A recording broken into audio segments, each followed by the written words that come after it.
وما أرسلناك إلا رحمة للعالمين.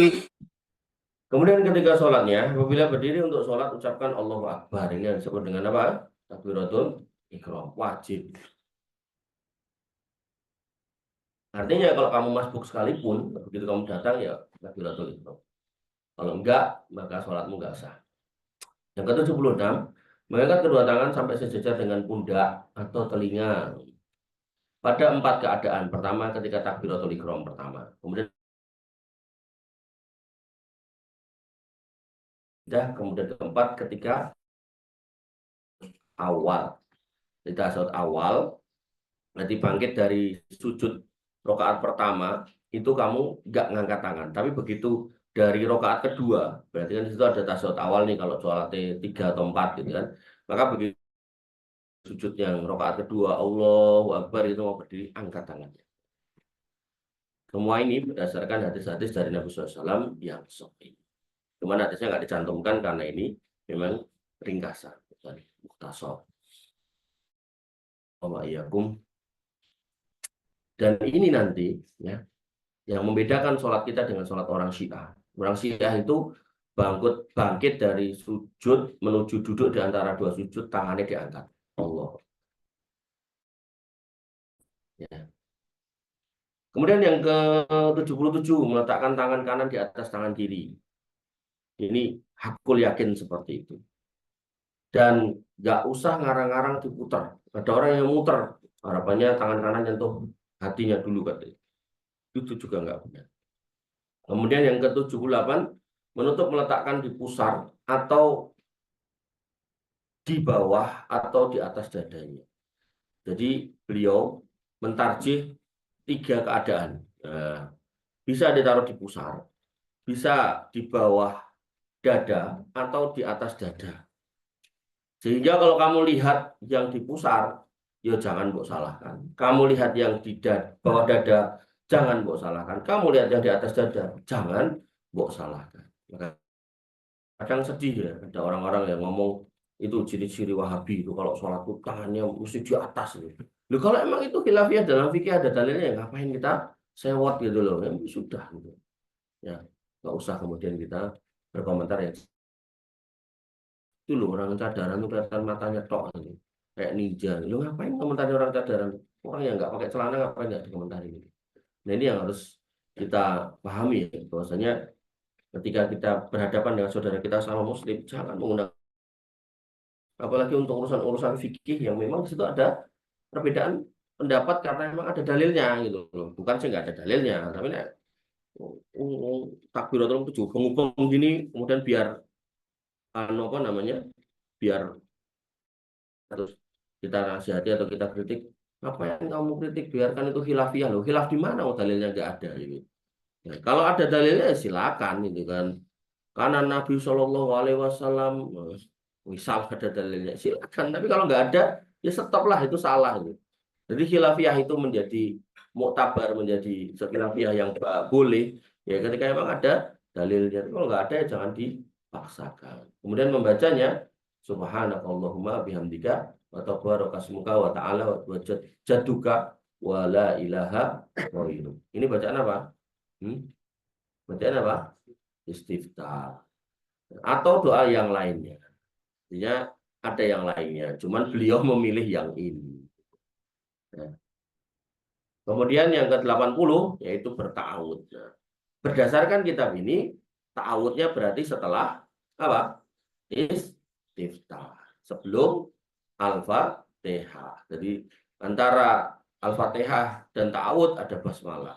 Jadi sebelum Al-Fatihah itu basmalah, sebelum basmalah ta'awud. Berdasarkan kitab ini, ta'awudnya di situ.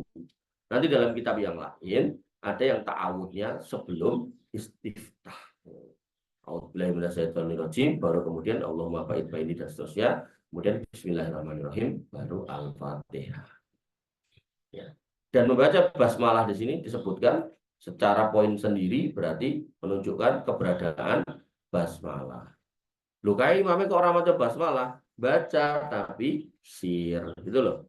Jadi pastikan imam itu baca, kok kemudian bacanya sir ya sudah. Bahkan dalam kitab akidah Imam Sufyan Ats-Tsauri disebutkan di situ poin tentang akidah bahwasanya membaca basmalah itu dengan sir. Jadi ini sebenarnya fikih, tapi oleh Imam Sufyan Ats-Tsauri itu dimasukkan dalam akidah. Kenapa? Karena pada masa itu ada sekelompok manusia yang tidak mengakui dalil tentang membaca basmalah secara sir ketika sholat sebelum membaca Al-Fatihah. Jadi beliau malah justru pengen mengatakan iki enek sunai nek ora percaya hati-hati akidahmu bermasalah gitu. Dan Imam Sufyan Ats-Tsauri pada zamannya mendapat gelar apa? Amirul Mukminin fil hadis. Jadi orang yang punya hafalan hadis paling banyak. Dan banyak orang merujuk kepada beliau sampai pada zaman itu muncul madhab As-Tsauri. Jadi madhab As-Tsauri. Nah, cuman madhab As-Tsauri perkembangannya nggak sedemikian signifikan atau singkat tapi pasti akhirnya tenggelam dan kemudian tergantikan oleh 4 madhab yang lainnya, yaitu madhab Hambali, Hanafi, Syafi'i, dan Maliki. Wallahu ta'ala. Kemudian yang ke-83, membaca setelah Al-Fatihah pada 2 rakaat yang pertama, yaitu surat dengan 3 atau 4 surat lainnya.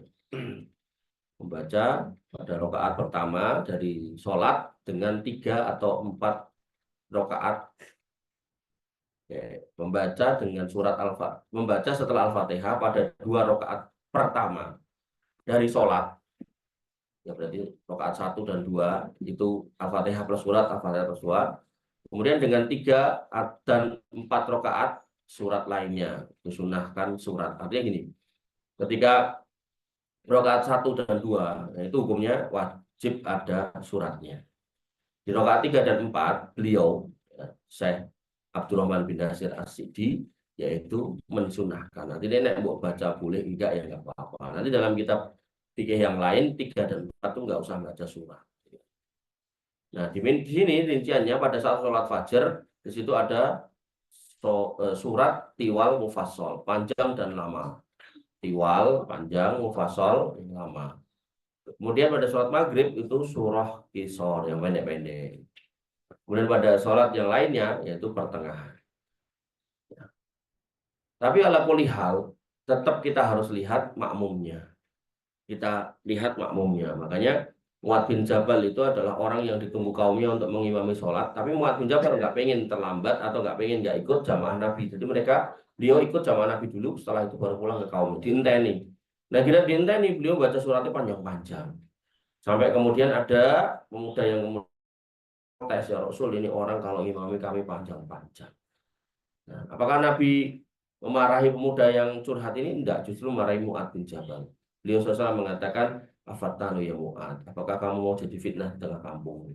Artinya kita Quran sampai sekian belas juz dan seterusnya, maka ya kalau mau praktek murojaahnya jangan pas ngimami sholat. Kalau konteksnya bacanya panjang-panjang. Kamu lihat makmumnya dulu, lihat belakang. Makanya ada sunnah seorang imam itu sebelum ngerti gitu loh makmumnya kayak gimana gitu. Nah, kok isinya orang-orang tua gitu kan, maka jangan baca yang panjang-panjang. Nanti kalau kamu mau menggunakan itu sebagai media murojaah, ya ulama menurut saya misal 5 ayat itu udah cukup. Kalau akhirnya itu satu baris itu.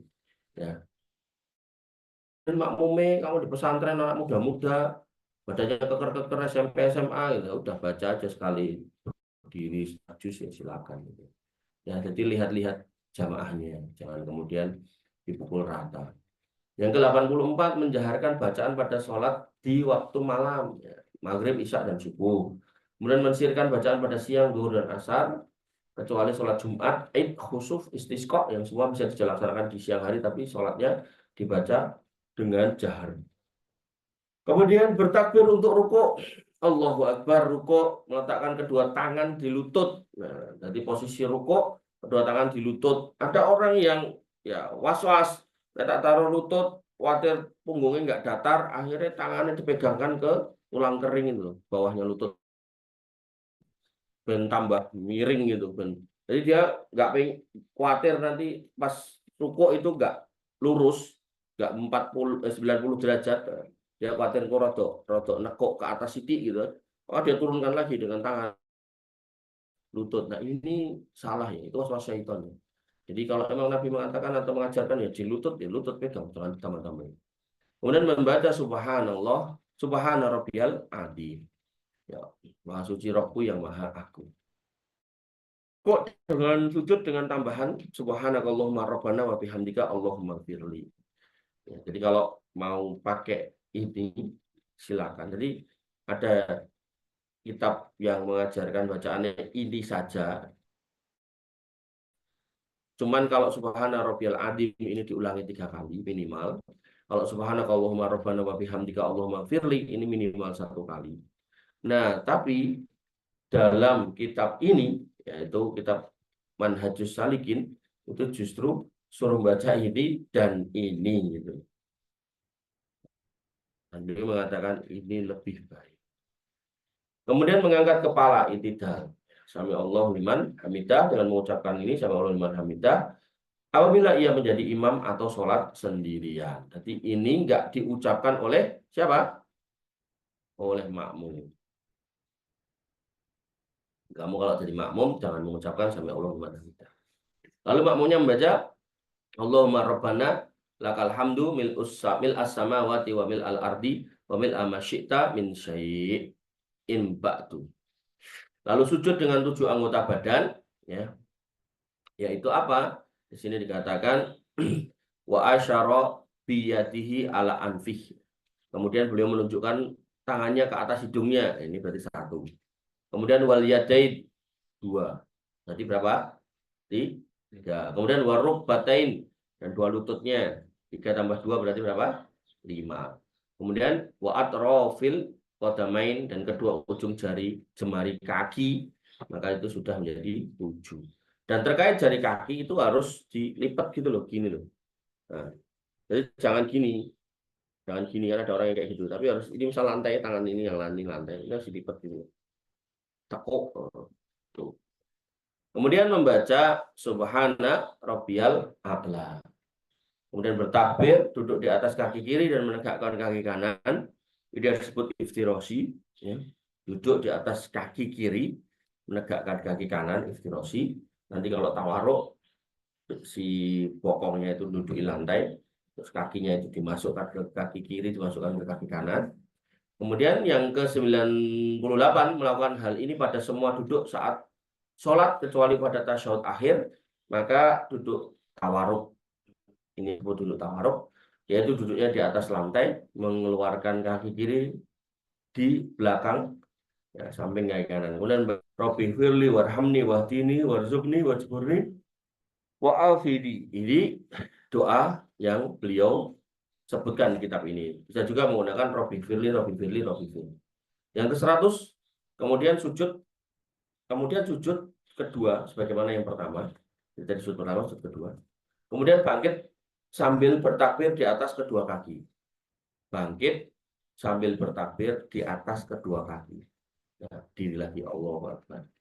Kemudian yang ke-102, sholat rakaat kedua sebagaimana yang pertama, diulangi langkah yang pertama. Kemudian 103, kemudian duduk tasyahud awal. Tasyahud awal, kemudian membaca at-tahiyatu lillah, shalawat wa thayyibat. Assalamu alayka ayyuhan nabi wa rahmatullahi wa barakatuh. Assalamu alayna wa ala ibadillahi sholihin. Asyhadu an la ilaha illallah wa asyhadu anna Muhammadan abduhu wa rasuluh. Nah, beliau ya Syekh Abdurrahman As-Sidi sampai di sini aja. Nanti dalam kitab fikih yang lain itu dibablaske sampai innaka hadbitum majid. Nah, kalau kamu sebagai imam silakan milih. Tapi kalau kamu sebagai makmum ikuti imam. Artinya kalau imammu cuma baca sampai wa rasuluh terus berdiri, kamu ya jangan ngejar sampai innaka hamidum majid kalau kamu berdirinya ketinggalan. Tapi kalau kamu sampai innaka hamidum majid dan memungkinkan nggak ketinggalan, ya, maka silakan. Gitu ya. Jadi innama ju'ilal imamu liutama, imam itu dijadikan untuk diikuti, itu benar-benar harus kita pegang. 105, kemudian bertakbir. Allah Akbar. 106, sholat di sisa rakaat dengan membaca Al-Fatihah di semua rakaat. Ini hukumnya wajib. Ya. Jadi Al-Fatihah itu wajib dibaca di semua rakaat. 107, kemudian tasyahud akhir sebagaimana disebutkan di atas. 108 dapat ditambah doa, ya, atau dengan pertama sholawat dulu, yaitu ini sholawat namanya sholawat Ibrahimiyah. Allahumma sholli ala Muhammad wa ala ali Muhammad kama sholaita ala Ibrahim wa ala ali Ibrahim innaka Hamidum Majid. Allahumma barik ala Muhammad wa ala ali Muhammad kama barakta ala Ibrahim wa ala ali Ibrahim innaka Hamidum Majid. Ini dalil bahwasannya dalam sholawat ketika sholat tidak ada tambahan Sayyidina. Maka kalau nggak ada, nggak usah ditambahi. Kenapa? Karena Nabi mengatakan solu kama ra'aitumuni usolli. Ya. Maka saya sedih aja tuh ada Syekh dari Mesir itu mengatakan bahwasanya gimana dengan menambah Sayyidina pada bacaan sholat? Ya, kata beliau. Beliau itu ngomongnya yo awalnya kayak diunggah gesek itu baru diblokir. Beliau mengatakan bahwasanya ketika kita tidak menggunakan Sayyidina, hakikatnya itu mengikuti sunnah. Tapi begitu kita pakai Sayyidina, maka hakikatnya itu adalah adab. Maka kita sebagai umatnya harus beradab. Lah pertanyaannya, saya ngajari orang nganggo Sayyidina itu siapa gitu. Ya, siapa? Nabi. Para sahabat contohnya gimana? Ya kayak nabinya. Atau dengan kata lain, kalau nggak pakai Sayyidina berarti kita nggak beradab. Itu ya keliru lagi gitu. Padahal sayangnya itu dari Mesir, udah tua, berjenggot, jenggotnya putih semua. Ya Allah. Jangan seperti itu, ya. Artinya kalau kita ngomongkan ibadah mahdoh yang sifatnya ada tata cara ritualnya, ya maka jangan menggunakan perasaan. Pakai rumus dalil itu namanya taufikiyah. Jadi kita ngikut, ada dalilnya kita ikut gitu loh. Jangan pakai wah ini kan bagian sopan santun pakai Sayyidina. Tidak ya. Apakah kalau kita nyontoh ini kemudian kita nggak sopan? Ya tidak ya. Justru ngikuti sunnah itulah yang sopan gitu. Ya karena Allah sudah tegaskan in kuntum tuhibbunallah fattabi'uni. Nek kamu cinta sama Allah ikuti aku. Jangan merekayasa sendiri gitu. Nah, kalau di luar itu, di luar sholat silakan. Ya, kamu sambil santai Allahumma sholli ala sayyidina Muhammad silakan. Allahumma sholli ala sayyidina wa maulana Muhammad sallallahu alaihi wasallam silakan gitu loh. Monggo gitu loh. Atau kamu dalam khutbah yang nggak ada kaitannya dengan ibadah, ya maksudnya khutbah sendiri ceramah pengajian gitu kan. Ya, misalnya habis innalhamdulillah nama dan seterusnya kemudian Allahumma sholli ala sayyidina Muhammad silakan. Tapi nek konteksnya sholat ya ikuti contoh Nabi Shallallahu Alaihi Wasallam. Karena hadisnya adalah solu kamaro itu muni usolli. Sholatlah sebagaimana kalian lihat aku sholat. Artinya kalau Nabi mengajarkan nggak pakai sayyidina ketika sholat, maka ya kita nggak usah nambahin. Kemudian yang kedua, Allahumma inni a'udzubika min adzabi jahannam. Jadi setelah shalawat Ibrahimiyah tadi ada doa tambahannya, yaitu doa berlindung dari 4 hal, yaitu berlindung dari min adzabi jahannam, ada neraka jahannam, wa min adzabil qabr dari adab kubur, wa min fitnatil mahya wal mamat dari fitnah kehidupan dan kematian, wa min syarri fitnatil masih dajjal dan fitnah keburukan fitnah dari dajjal. Nah, ini ya kita ucapkan setiap hari, bahkan hadisnya ini hadis mutawatir. Di sini ada ini loh, wa min adabil qabr dari adab kubur. Makanya ini masuk dalam min babil akidah, ini masuk dalam bab akidah. Nah, kalau ada orang yang mengatakan siksa kubur itu nggak ada karena hadisnya ahad, mungkin hadis yang dia baca dengan bunyi yang dia baca. Tapi kalau konteksnya ini hadisnya mutawatir. Bahkan kemudian ketika ini disebutkan adab kubur di sini, walaupun nggak diceritakan adabnya apa, tapi adabnya itu ada. Sehingga kalau hadis yang lain itu ahad, misal kita sepakat dengan omongan dia, kalau hadis ahad tidak bisa dijadikan dasar akidah, misal, itu kan hadis yang itu lah, yang ini kan mutawatir itu. Walaupun ya banyak ulama yang menjelaskan, walaupun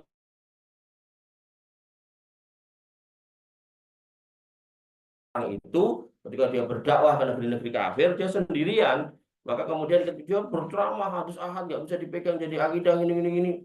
Kok kamu kesini sama siapa sendirian? Ya udah pulang aja lah. Kenapa? Nah, kamu kan ahad juga gitu. Nggak bisa saya terima kebenaran dari kamu gitu. Makanya harus kita pahami ya kalau kamu ketemu kelompok-kelompok seperti itu nggak usah ikut gitu. Lalu berdoa kepada Allah dengan doa yang bebas. Artinya kalau mau nambahi silahkan. Rabbana atina bidunya hasanah. Allahumma Allahumma zawidni zaujan ukhra gitu. Ya, silahkan dengan doa-doa tambahan tapi pakai bahasa Arab. Ya. Atau mungkin ya, punya utang, Allahumma kfina bihalalika an haramik wa aghnina bifadlika amman siwak.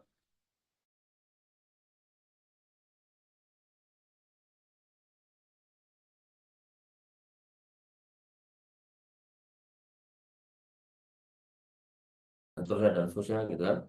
Doa sing digawe dhewe ya entuk doa soal Quran hadisnya tapi pakai bahasa Arab. Dan ketika kamu makmum, maka pastikan dalam mengucapkannya ya jangan melewati atau lebih lama daripada imamnya. Imamnya udah salam kamu dongo macam-macam enggak boleh ya. Jadi harus selesai.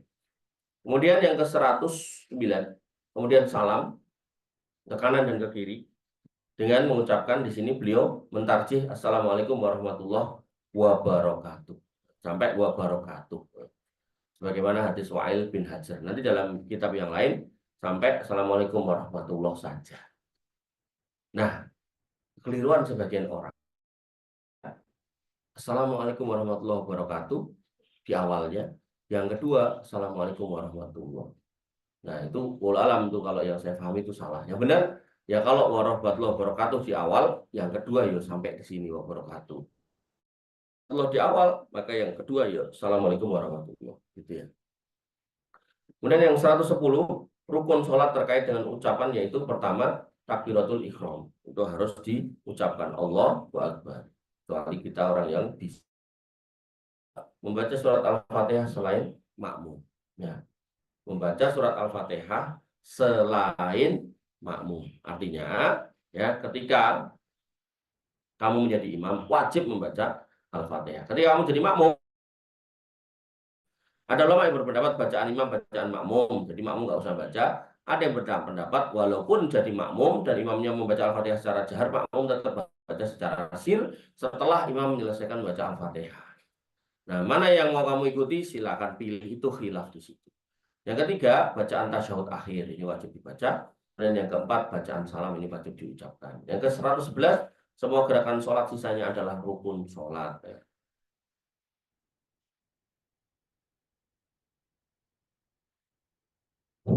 Kemudian pertama, tasyahud awal, karena ini adalah wajib sholat. Kedua, takbir-takbir lainnya selain takbiratul ihram. Kemudian yang ketiga, ucapan subhana rabbiyal azim ketika ruku. Keempat, ucapan subhana rabbiyal a'la sekali ketika sujud. Nah, rukun sholat. Semua gerakan sholat adalah rukun sholat. Kemudian yang kelima, ucapan Robbi Firli antara dua sujud sekali, apabila ditambah maka hukumnya sunnah. Silakan ya, pertanyaannya dikirim ya. Kemudian yang ketujuh, ucapan Rabbana lakal hamdu untuk makmum. Jadi ini termasuk bagian dari rukun-rukun yang terucap. Yang kedua, 112 yang di atas adalah wajib-wajib sholat, maka apabila tidak dilakukan karena lupa, maka wajib melakukan sujud sahwi. Jadi orang yang lupa mengucapkan sami Allahu liman hamidah, ya wajib sujud sahwi. Orang yang kemudian lupa takbiratul ihram, ya, maka wajib sujud sahwi kalau memang nggak disengaja. Tapi kalau menyengaja untuk meninggalkannya, maka di situ sholatnya nggak sah. Kemudian yang ke-113, sedangkan rukun sholat tidak bisa dimaafkan apabila tidak dilakukan, meskipun dengan alasan lupa, tidak tahu, dan sengaja. Jadi rukun sholat, ya, kalau emang lupa, ya, maka di sini menurut poin ini, maka sholatnya tidak sah. Yang ke-114, sisanya selain rukun dan wajib adalah sunnah sholat, baik berupa gerakan maupun ucapan sebagaimana penyempurnaan sholat. Artinya kalau itu tertinggal atau salah, maka tidak ada apa-apa, tidak masalah. Kemudian dari Abu Hurairah dari Nabi SAW, Nabi SAW bersabda, idza kumta ya, bukan kumtu ya. Idza kumta ila shalah fa asbigil wudu. Kalau kamu mau sholat, mau menjalankan sholat, maka sempurnakanlah wudu. Summa istaqbil kiblah, menghadaplah kiblat, fakabir, kemudian bertakbirlah, takbiratul ihram, summa iqra ma tayassara ma'aka minal Qur'an. Maka bacalah apa yang mudah deh buat kamu dari Al-Quran. Ini yang tadi saya bilang. Ya, nggak usah panjang-panjangan. Tapi kalau kemudian memang disepakati panjang dengan makmumnya silakan. Semua irka, kemudian rukuklah hatta tatmain, sampai kemudian tumak ninah, rokian dalam rukuk. Summa irfa, kemudian berdirilah hatta takta, summa irfa dengan rukuk. Kemudian summa irfa hatta takta dila iman, sampai kamu berdiri lurus. Summa sujud, kemudian sujud hatta tatmain, sampai kemudian tumak ninah sajidan pada waktu sujud. Summa irfa, berdiri lagi, tatma'inah jalisan, duduk secara tumak ninah. Summa sujud lagi, tatma'in secara tatma'inah sajidan waktu sujud. Summa irfa, kemudian angkat lagi hatta tatma'in jalisan, sampai kamu duduk secara tumak ninah. Summa sujud lagi hatta tatma'in sajidan, sampai kamu tumak ninah dalam kondisi sujud. Semua if'al dzalika fi sholatika kulli, kemudian lakukan semua itu dalam setiap sholatmu. Nah, ini tutma'inah diulang-ulang berapa kali ini? 1, terus 2, 3, 4, 5, 6 kali. Ini menunjukkan tutma'inah adalah rukun. Makanya orang yang sholat tarawih ngebut 23 rakaat dilakukan dalam waktu 5-7 menit, maka hakul yakin itu sholatnya batal, gak sah. Dan Nabi mengingatkan, shollu kama ra'aitumuni usolli. Sholatlah sebagaimana kalian melihat aku sholat. Dan demikian yang bisa kita sampaikan dan kita diskusikan. Kurang lebih mohon maaf. Assalamualaikum warahmatullahi wabarakatuh. Assalamualaikum warahmatullahi wabarakatuh.